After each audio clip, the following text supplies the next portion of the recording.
ورسوله صلى الله تبارك وتعالى عليه وعلى آله وأصحابه وبارك وسلم تسليما كثيرا أما بعد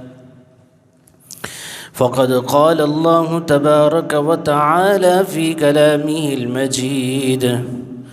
أعوذ بالله من الشيطان الرجيم